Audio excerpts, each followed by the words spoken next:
have no idea how I'm going to make money or what I'm going to do or what it's going to look like. Do not quit your job without a plan. I'm living at my mom's house. I just turned 33 years old. I've got all this credit card debt.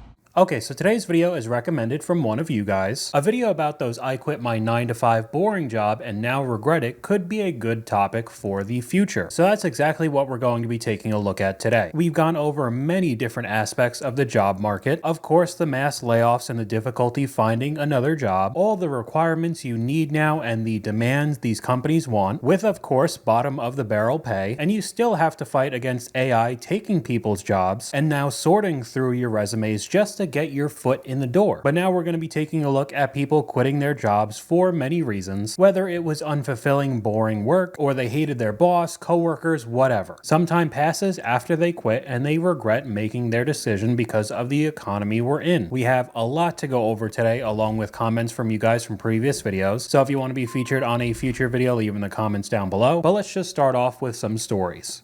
Who else has left a job that you're like not the happiest at because of like company changes, and then like 3-4 months later you're like, damn, I probably should have not left and waited it out a little bit? I'm definitely feeling that. I have like a post pinned about it. I left my company at the end of February. I thought it was going to be my forever job. And over the last 6 months that I was there was a lot of changes that made me like really unhappy. And I had just moved into a different role within those 6 months. So I didn't feel like I could like move to a different position. And I was wanting to work part-time. I would have stayed there if they would have had part-time, but they didn't have part-time. So I left. And I left before we went on our trip to California. And when we went on our trip back home to California, we left there like 10 years ago. We were both like, we want to move back.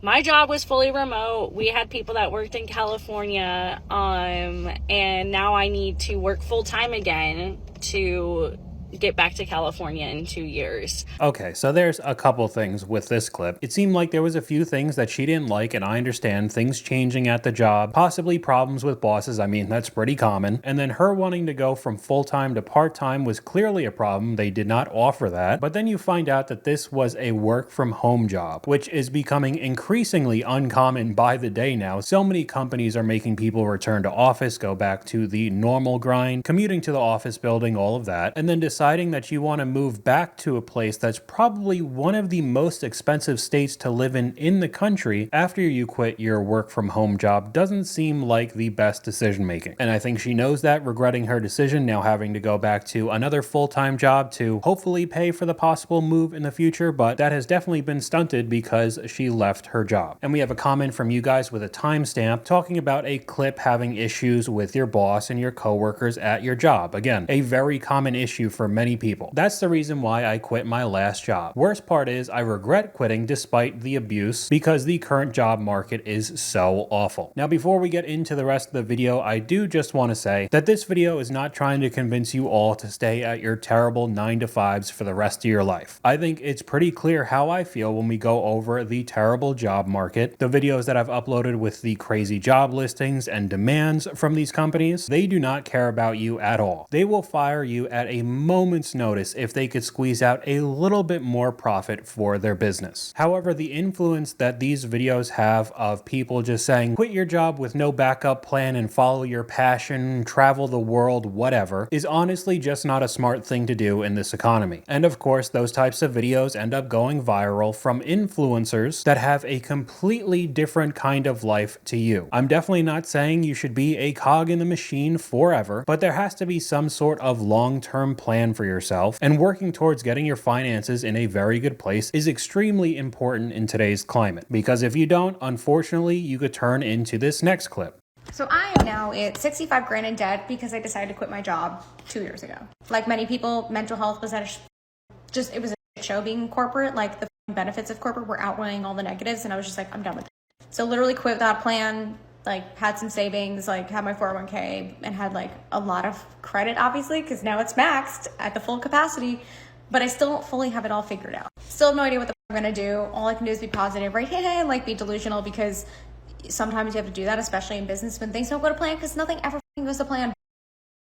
Again, I understand how terrible the corporate life could be, but $65,000 worth of credit card debt, 20 to 30% interest, can be a brutal thing to try to get out of. I don't think I need to tell you guys if you've watched any of the credit card debt videos I've made. And then on top of it, the process of trying to find a new job, sifting through all the bogus Indeed and LinkedIn job openings, the several rounds of interviews, the lowball pays, just to try to combat the interest that's accruing every single day. I mean, it sounds like a nightmare to me. We have another comment from one of you guys. I have a corporate job that isn't fulfilling or fun in the least, but it pays a nice paycheck. I think about quitting every day, but I never do. That's just kind of real life, rational decision making. I'm probably going to say this over and over again, but I'm not telling everybody that you have to work in your cubicle until you're 70 years old, but clearly nobody knows what's going to happen in this economy. Very shaky news comes out virtually every week. To me, if you have a stable job with decent pay, even if it is a very boring job, I would probably hunker down and play it safe for at least a little while. I quit a job that I liked to escape my burnout. I enjoyed the nature of the job, but I hated the way I felt doing it. So I thought the only way to escape the overwhelm was to go to an easier job. I just figured all of these high visibility roles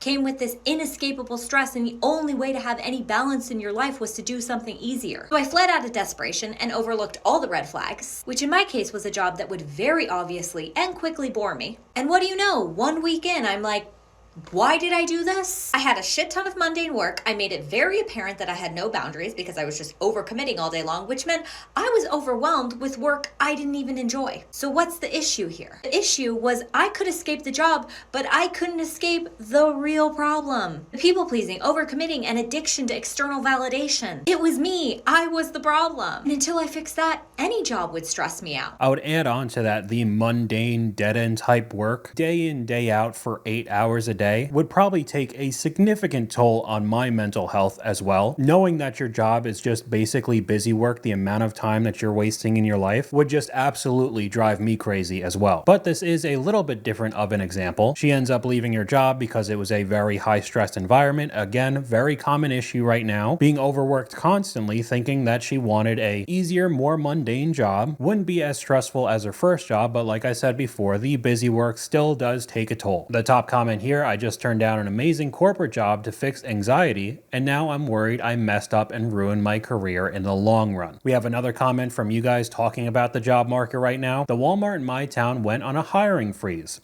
The last time this happened was a recession in 2012. I'm struggling to get a job right now. I'm probably going to have to make my own business. One of the biggest regrets I have right now is leaving my last job. I had some problems and issues, not with the job, but my home life, and I should have just pushed through. Now this next clip, I'm going to say right off the bat, I feel like the numbers are off. This seems extremely high. I don't know where they're getting this kind of data, but I still think it's worth checking out. So I saw this article on Fortune that says the Great Resignation is now the Great Regret, and that 80% of job hoppers wish they hadn't quit their old roles, and Gen Z is the most regretful. Millions of Americans regret quitting their jobs during the Great Resignation. So we've been talking about this, the Great Resignation, and the fact that everyone's quitting their jobs and no one wants to go to the office. And obviously all these big companies, Apple, Google, all these companies have tried to get people back in the office. They've had trouble. All the leverage is in the employees' hands, and they're quitting because they can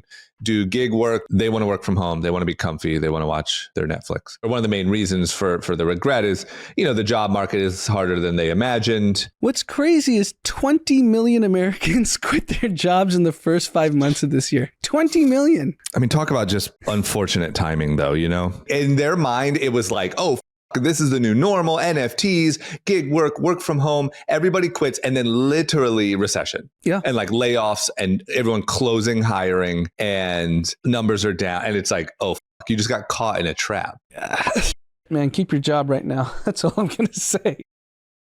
So these clips are a couple years old, but I thought that they were still relevant because nothing has really gotten too much better since. I will say the 80% of job hoppers and then millions of other people regretting quitting their jobs seems like a very high number. Again, I don't know where they're getting this data, but from the examples that I see on social media along with comments from you guys, there definitely are some. Another comment from you guys right here, just wanted to pop in here and say that I was close to quitting my job after coming back from a vacation. After watching your videos and seeing the job market. I have to say I will not be doing that, and I'm just grateful for where I'm at and what I'm doing. I think this adds on to the point where everybody wants to compare themselves to other people on social media because we consume hours and hours of it a day. Many people might not even realize that they're doing it. You see the random influencers that blew up within a couple months and now they're traveling the world and driving around in G-Wagons and have mansions and all of that. And you see them making videos saying, I had that boring corporate 9-to-5 job and look at where I am. Just quit your job. You could do exactly what I do, when technically it's not impossible. It could happen, but it's very improbable, especially if you don't have any sort of backup plan or long-term planning at all.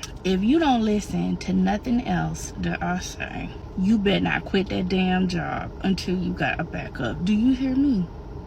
I don't give a what Susan doing at that job, what April doing at that damn job. I don't give a what they doing.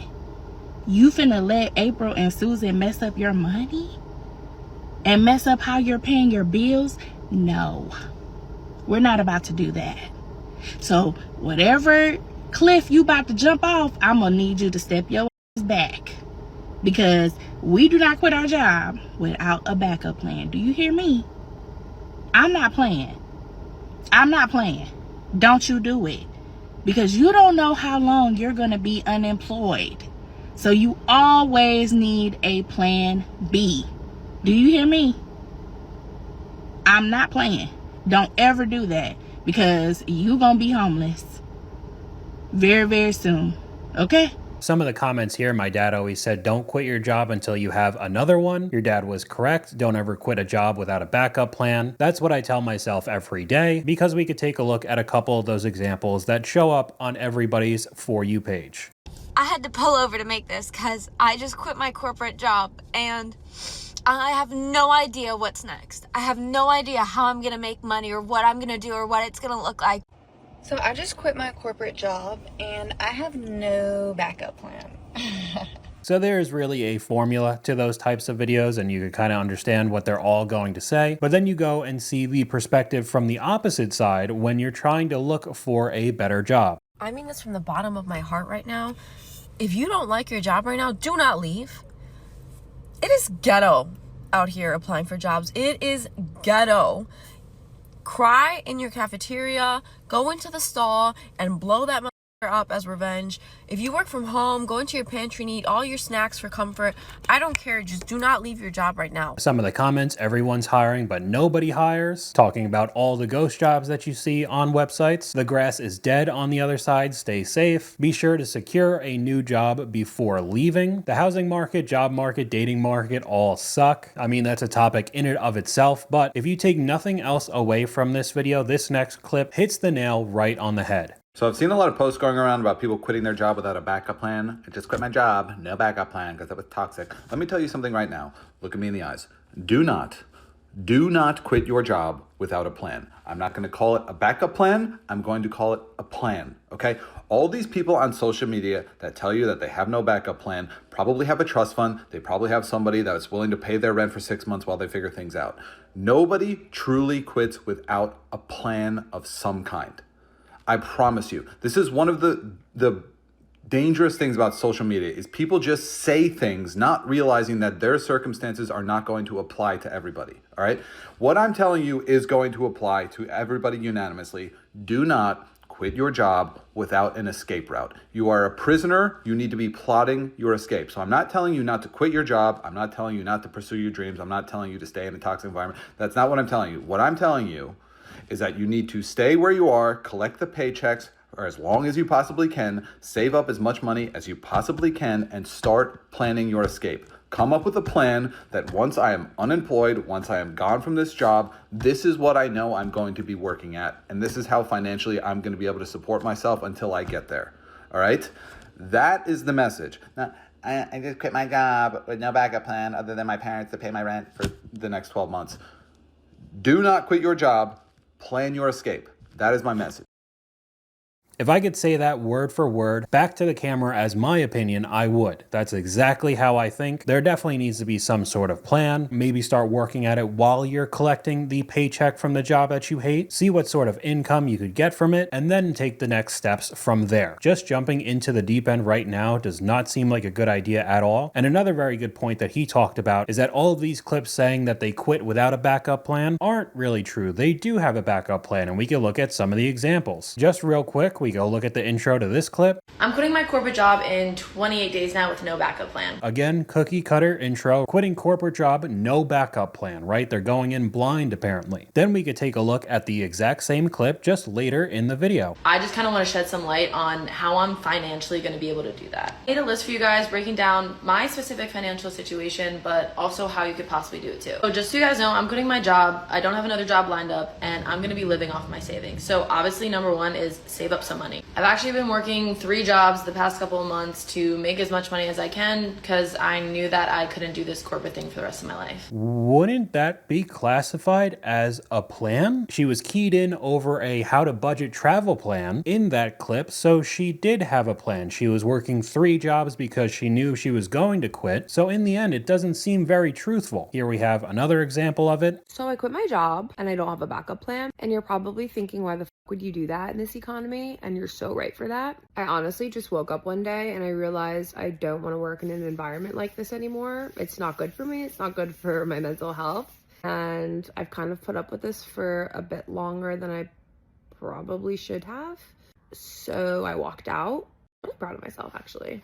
Okay, so POV, quit my job with no backup plan. No backup plan. Let's take a look at some of her videos, 6,000 followers, with a link in the description. And you could probably guess what that link goes to when you start seeing these videos. Creator earns commission. Everyone must try this at Color Wow Hair Advanced Repair Mask. It's incredible. Gifted by Meebach Soul, my favorite vitamin C serum, with the ats to the company. I love Living Proof Incorporated. So much I could cry. Gifted by Dr. Barbara Serm, my absolute favorite hydraulic acid ever. I don't have anything to say other than look how smooth and soft my hair looks. Can we just like take a minute for how smooth and soft my hair looks? I got the Color Wow Dreaming Advanced Repair and Resurfacing Treatment. So in the end, it does seem like there was a plan. You wanted to turn into another one of the influencers that just sells products to their viewers. Maybe not one of the best backup plans, but a plan nonetheless. And you already know my stance on creators where most of their content just revolves around giving you advertisements all the time. It just drives me nuts. Now, if you do look up this kind of stuff on your own, there's a lot of trends like this with copyrighted music over it, things I regret about leaving my job to become a content creator / online coach. And the whole joke is that they don't say anything that they regret, which again, I guess is trying to be motivational to other people to quit their jobs. However, I thought this one was very funny, leaving my job to become a content creator and online coach, when this ended up getting 42 likes and 2 comments. Now we go over to the page with apparently over 500,000 followers. But if you take a look at most of his videos, they only end up getting a couple thousand views. But then the link in the description goes over to all of the different courses, the UGC scriptwriter, of course there's a podcast, shop my must-have items, try my favorite brand of nose strips. I mean, he's pulling the Alex Hormozy there. If you were trying to sell yourself as a content creator coach, wouldn't you try to build your own audience and presence in the first place to kind of prove you know what you're doing? Because the view and engagement ratio to the 500,000 followers really just looks like he ended up buying all of those followers to make it look legit, and then just became a digital product and course seller like we've seen so often on this channel. And I'll say it again, I know I'm a broken record. I'm not trying to crush your dreams if you do want to be some sort of content creator online, but it is a very finicky line of work. You can make an unbelievable amount of money for a month or a year, and out of nowhere, people don't like you or don't want to watch your stuff anymore, and it just tanks. Don't quit your job to pursue social media as a career. Despite having over 1 million supporters, shout out to my budget baddies, and content creating becoming my biggest income stream over this past year, I still gladly wake up every day, make my breakfast, and head to my 9 to 5 office job. Mostly because I love having structure and a guaranteed income that I can rely on. It's amazing to get to work for yourself, but it's also amazing knowing you get a paycheck coming in every 2 weeks that you can rely on. Social media always romanticizes running away from the office life, but I actually encourage people to learn to appreciate it. Especially in this economy and job market, I refuse to walk away from a job not only that I love, but brings in steady income. Nothing is guaranteed with social media. Apps can go away, algorithms change, virality comes and goes, and all of that can drastically impact your income. I think it's really important to always have a backup plan and not put all of your eggs in one basket, so I will gladly continue to have my office job while content creating. 100% agree with you on this. Social media is not forever, but it is honestly so easy to get caught up in the crazy numbers, especially when we're talking about the huge influencers, giant YouTubers, TikTokers, who are legitimately making millions of dollars per month, not even per year. So even getting a small fraction of that would be a crazy amount of money, but this kind of stuff definitely does not last forever. Do not quit your day job to be an influencer just because Brand Flakes made $768,000 last year. I quit my job to be an influencer, and I want to tell you the pros and cons because I have a lot of regrets about doing that. If you don't know what I'm talking about, what's her name? Brand Flakes, your Rich BFF podcast, and said he made $768,000 as an influencer last year. The internet is going crazy. One, assuming that all influencers make that much, and two, saying they're gonna quit their job, be an influencer, this is their sign. I'm getting scared because people are just taking that podcast clip, not actually following Brandon's advice or what he's been preaching for so long. He was pursuing content creation while he was in his full-time job. Very smart and strategic about when he quit, that he was in a good financial position when he was able to pursue this full-time. You could take that exact same advice if you do want to follow some sort of passion, whether it is content creation or maybe starting a business for yourself, a side hustle, anything like that. But there are so many clips online of other people saying to just jump right into it. You'll figure it out eventually, and I feel like that is just really bad advice for the economy that we're in right now. I just don't want to see people end up like this example. I'm living at my mom's house. I just turned 33 years old. I've got all this credit card debt. I'm single and I don't know what I'm doing with my life. This is certainly not where I thought I would be in life. The reality of quitting your job with no backup plan. So I know that I'm going to get comments saying that you quit your job and it was the best decision of your life. And although I'm happy that it worked out for you, there are many examples that I've seen that people's lives have gotten much more difficult, especially at the time of uploading this halfway through 2025. So that's all I got for you guys today. Let me know what you guys think in the comments down below. YouTube thinks you'll like this video popping up on screen right now, but hopefully you guys enjoyed this video. If you did, please leave a like and I'll talk to you guys later.